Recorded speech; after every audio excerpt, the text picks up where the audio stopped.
Hi，我係 Fiona。今日咧我哋講嘅咧就係開悟。咁以下呢條片咧就係關於咧有一個真人，佢真係去咗西藏一個咧係神山嗰度咧，突然間俾一個好神奇嘅力量咧開悟咗自己喎。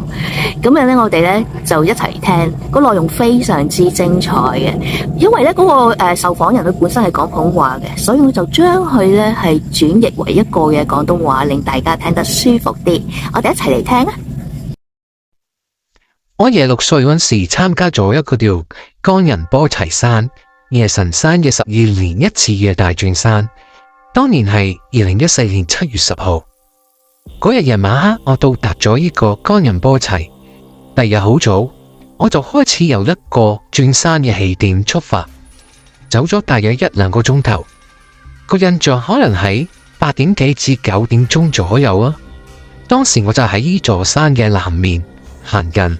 就喺呢個時候，我就感受到一個好特殊嘅啪嘅一聲，一下呢，我自己就入咗去一個我根本係冇辦法用語言去形容一個狀態，而喺呢個狀態入邊根本就係冇時間同空間嘅概念，我講唔出顏色形狀，而且係冇辦法去描述呢個係一個動態啊，或係一個靜態。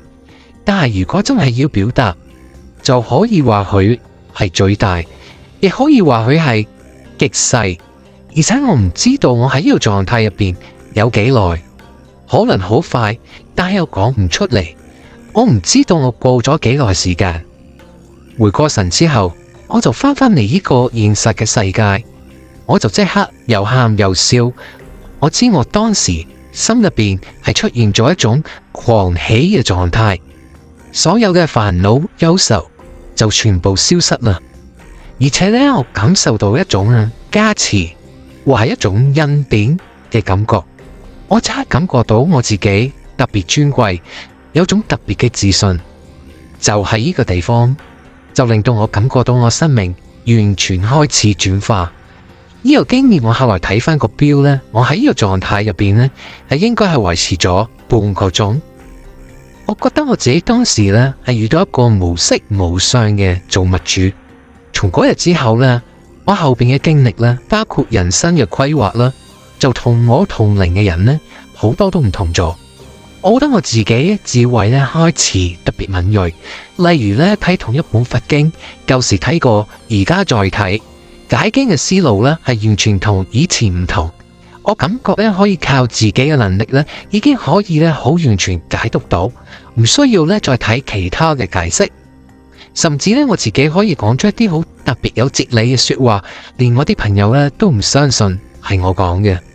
仲有一個好特別嘅感受係，我可以好容易感受到任何人嘅喜怒哀樂，亦自己好似有妄想症咁樣嘅，可以咧用感受感覺到佢舊時同埋未來嘅動向，但係呢啲全部都唔係用眼睇到嘅。咁我哋而家嚟一個總結啦。